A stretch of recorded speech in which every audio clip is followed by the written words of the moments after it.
بسم اللہ الرحمن الرحیم۔ ملک میں ایک آئینی بحران کی کیفیت ہے، وہ ایسے کہ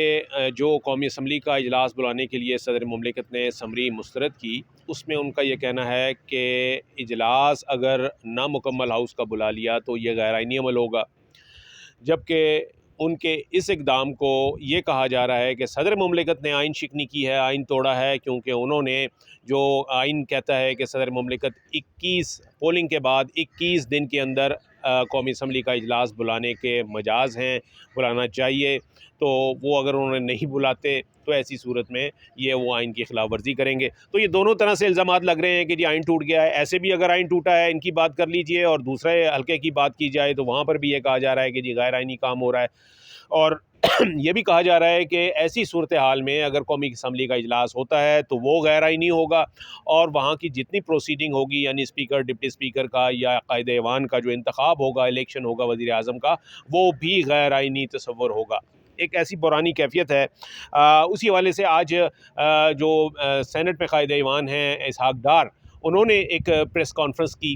اور اسی ایشوز کے اوپر انہوں نے بات کی ہے، اور ان کا یہ کہنا ہے کہ صدر مملکت نے آئین شکنی کی ہے۔ تو اس سے پہلے میں بتاتا چلوں کہ آج بلاول بھٹو کی بھی انہوں نے بھی میڈیا سے بات کی تھی سپریم کورٹ میں، جو ذوالفقار علی بھٹو کے قتل جوڈیشل مرڈر سے متعلق ریفرنس تھا، وہاں پر اس کی سماعت کے بعد انہوں نے میڈیا سے بات کی، اور اس میں ان کا یہ کہنا تھا کہ وہ صدر مملکت جو ہے وہ آئین شکنی کے مرتکب ہوئے ہیں، کیونکہ انہوں نے ایک تو اجلاس نہیں بلایا، اور انہوں نے ایک پرانا حوالہ دیا کہ جی 2 مقدمے ان پہ درج ہوں گے۔ ایک جب یہ تحریک عدم اعتماد آ رہی تھی، اس سے پہلے انہوں نے اسمبلیاں جو ہیں وہ توڑ دی تھیں، تو یہ بھی ایک غیر آئینی عمل تھا، کیونکہ سپریم کورٹ نے جو ڈپٹی اسپیکر کی رولنگ تھی اس کو غیر آئینی قرار دے دیا تھا۔ خیر، یہ معاملہ آئینی اور غیر آئینی سے متعلق اسحاق ڈار نے آج کیا کہا، ہم یہ جانیں گے۔ ہمارے ساتھ سینئر کورسپونڈنٹ، اسپیشل کورسپونڈنٹ ہیں حماد حسن صاحب۔ حماد صاحب، آپ اس پریس کانفرنس میں تھے، کیا ان کا کہنا کیا تھا، مدعا کیا تھا ان کا؟ دیکھیے کمران صاحب، ان جو حکومتی اتحاد ہے، حکومتی اتحاد ہم کہہ لیتے ہیں، ان کا رویہ دن بدن سخت ہوتا جا رہا ہے، خصوصاً صدر کے حوالے سے۔ ابھی تھوڑی دیر پہلے جب اسحاق ڈار صاحب پریس کانفرنس کر رہے تھے تو انہوں نے کہا کہ آئینی طور پر صدر اس کے پابند ہے کہ وہ 21 دن کے اندر اندر اجلاس بلائیں گے، اور ساتھ ہی انہوں نے یہ بھی کہا کہ چونکہ پریزیڈنٹ نے جو سٹینڈ لیا ہے تو ان کا یہ ہے کہ مخصوص نشستیں، تو انہوں نے وہ آزاد ممبران اور وہ حوالے دیے، لیکن بعد میں انہوں نے یہ بات بھی کی کہ وفاقی حکومت نے صدر کے جو اعتراضات اور تحفظات تھے اس کا جواب بھی دے دیا ہے، یعنی یہ ایک بریکنگ ہے کہ اس کا جواب دے دیا ہے۔ اب تو آنے والے، یعنی حکومت نے جواب دے دیا ہے، صدر نے جو اعتراض لگایا تھا، صدر نے اعتراض لگایا تھا تو وفاقی حکومت نے اس کا جواب دے دیا ہے، یہ ایک بریکنگ ہے، اور ہم دیکھیں گے کہ اگلے چند گھنٹوں تک صورتحال کیا بنتی ہے۔ دوسری بات آپ نے کی بلاول کے حوالے سے کہ انہوں نے کہا کہ صدر کے خلاف مقدمات، دیکھیں ایک اہم بات یہ ہے کہ اتنے بڑے پارٹی کے لیڈر، سابق وزیر خارجہ، اور وہ یہ بات کر رہے ہیں تو وہ اس کو کیوں بھول رہے ہیں کہ کیا آئینی طور پر ایسا ممکن ہے؟ پریزیڈنٹ کے خلاف آپ مقدمہ درج کر سکتے ہیں، یہ کیا آئین اس کی اجازت دیتا ہے یا نہیں دیتا؟ پہلے تو انہیں اس بات کو سوچنا چاہیے تھا، لیکن بہرحال صورتحال ابھی تک واضح نہیں ہے، لیکن لگتا ایسے ہے کہ اگلے چند گھنٹوں میں صورتحال واضح ہو جائے گی۔ بہرحال اسحاق ڈار نے بار بار کہا کہ 29 فروری سے پہلے اجلاس بلانا لازم ہے، اور کل مسلم لیگ پارلیمانی پارٹی کا اجلاس بھی ہو رہا ہے اسلام آباد میں، اور میاں نواز شریف لاہور سے آ رہے ہیں، تو اس سے پھر صورتحال پوری طرح واضح ہو جائے گی۔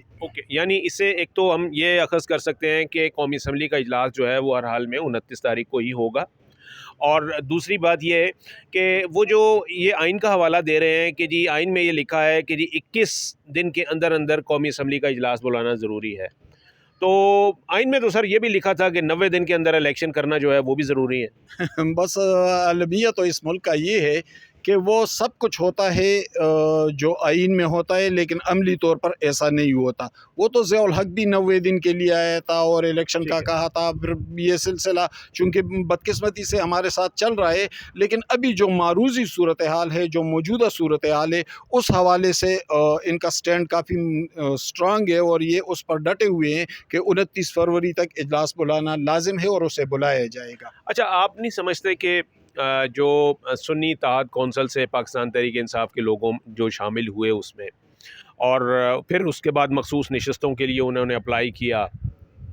اور ان کو ابھی تک نشستیں نہیں ملی، یعنی آج بھی الیکشن کمیشن کا اجلاس تھا لیکن بے نتیجہ رہا، بلکہ اب تو باقی جو جماعتیں ہیں انہوں نے الیکشن کمیشن میں یہ درخواستیں دی ہیں کہ جی وہ جو نشستیں آپ نے سنی اتحاد کونسل کے لیے رکھی ہوئی ہیں وہ ہمیں الاٹ کر دی جائیں.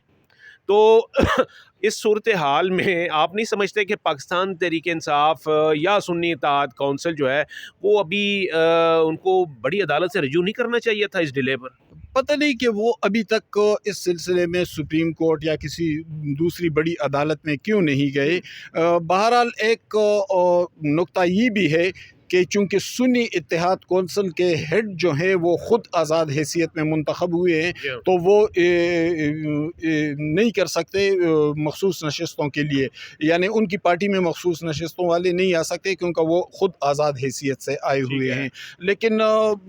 بنیادی بات یہ ہے، سچ بات یہ ہے کہ جو ہرڈلز دن بدن ان کے لیے کریٹ کیے جا رہے ہیں وہ تسلسل کے ساتھ ہو رہی ہیں اور پی ٹی آئی کا راستہ روکا جا رہا ہے. آپ سمجھتے ہیں کہ یہ اس طریقے سے ان کو روکنا یا کسی ایک جماعت کو الیکشن کے بعد بھی دیوار کے ساتھ لگانا یہ ملک کی سالمیت اور قومی سالمیت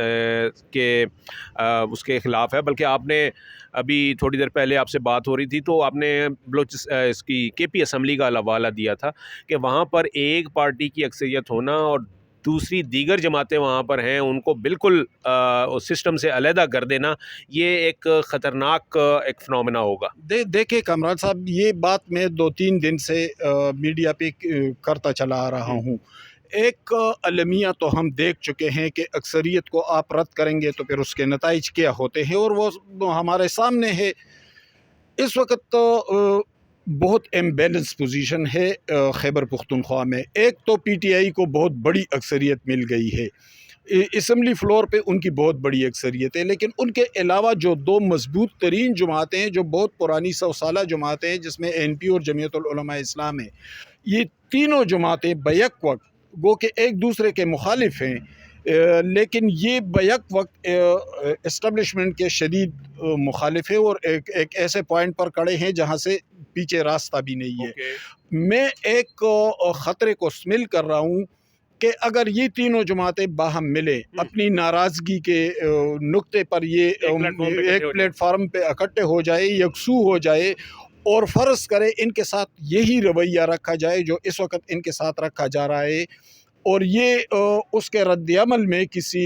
ایکسٹریم بیانیے کی طرف خدا نخواستہ بڑھے تو پھر کاؤنٹر نیریٹو کہاں سے آئے گا؟ کیونکہ خیبر پختونخوا میں تو اور کوئی بڑی سیاسی جماعت ہے بھی نہیں. مسلم لیگ ہے تو وہ ہزارہ کے 1-2 اضلاع تک محدود ہے، پیپلز پارٹی کا ووٹ 9 ہونے کے برابر ہے، جماعت اسلامی تمام سیٹیں ہار چکی ہے اپر دیر تک. نہیں تو اس میں اگر معاف کیجیے گا، اس میں مطلب آپ کیا کہنا چاہ رہے ہیں کہ ان کو اگر عوام نے مسترد کر دیا تو کس مینڈیٹ کے تحت ان کو قومی دھارے میں یا جو مین اسٹریم ہے اس میں شامل کیا دیکھیں جائے گا؟ ان کے ریزرویشن اور تحفظات یہ ہیں کہ ہمارے ساتھ دھاندلی ہوئی ہے. اس پر میں بات کر بھی چکا ہوں کہ پری پول دھاندلی کیا اور پھر الیکشن کے دن کیا کیا کچھ ہوا تھا، تو اس پہ ایک بڑی کمیشن ان کی مرضی کے مطابق بنانا چاہیے. دوسری بات یہ کہ پی ٹی آئی کو بھی ناراض کیا گیا ہے اور شدید ناراضگی کی طرف دھکیلا گیا ہے. کم از کم اس جماعت کو تو تھام لیا جائے کہ کل اگر ضرورت پڑے تو کاؤنٹر نیریٹو کے لیے ایک پولیٹیکل قوت موجود ہو. بالکل صحیح، بالکل صحیح بات بجا ہے جی کہ آپ جب دھاندلی سے متعلق اتنی شکایات ہوں تو ایسے میں آپ اس کو ان اٹینڈڈ نہیں چھوڑ سکتے. ان شکایات کو ان کا ریڈریس کرنا ضروری ہوتا ہے، ان شکایات کا اور ان کے لیے جو سلوشن نکالنا ہے وہ ضروری ہوتا ہے. تو یہ کہا جا رہا ہے کہ جی شاید مستقبل قریب میں ایسا ہو کہ جو الیکشن سے متعلق دھاندلی ہوئی ہے اس کے لیے کوئی کمیشن تشکیل دے دیا جائے اور پھر حقائق جو ہیں وہ سامنے آئیں. لیکن ابھی تک اس حوالے سے کسی نے کوئی بات نہیں کی ہے. 2018 کے الیکشن میں بھی ہم نے دیکھا کہ وہاں پر جو 4 حلقوں کا معاملہ جو تھا وہ اٹھایا تھا پاکستان تحریک انصاف نے، اور ان 4 حلقوں کی بنیاد پر باقاعدہ ایک جوڈیشل کمیشن بنایا گیا تھا، اور اس نے پھر اوورال تحقیقات کی تھی کہ واقعی یہ جو الزامات ہیں دھاندلی کے اور ریگنگ کے، یہ صحیح ہیں یا نہیں ہیں۔ تو یہ سوالات جب اٹھتے ہیں تو ان کے جواب جو ہیں وہ دیے جانے ضروری ہوتے ہیں۔ اگر جواب متعلقہ کوارٹر سے نہیں آتے تو ایسی صورت میں پھر جو ہے وہ لا یقینی صورتحال ہوتی ہے، بدامنی ہوتی ہے، لا قانونیت ہوتی ہے، کیونکہ ایک قانونی چیز جو ہے اس کا اگر ایک قانون کی یعنی کہ آئین کی یا قانون کی اگر خلاف ورزی ہو رہی ہے تو اس کا سد باب جو ہے وہ ضروری ہوتا ہے۔ تو دیکھتے ہیں کہ یہ اب جتنے یہ آئینی بحران کی جو باتیں ہو رہی ہیں اور جس طریقے سے یہ معاملات جو ہیں اس وقت چل رہے ہیں، یہ ان دا لانگ رن آگے جا کے یہ کیا رخ اختیار کرتے ہیں۔ Thank you.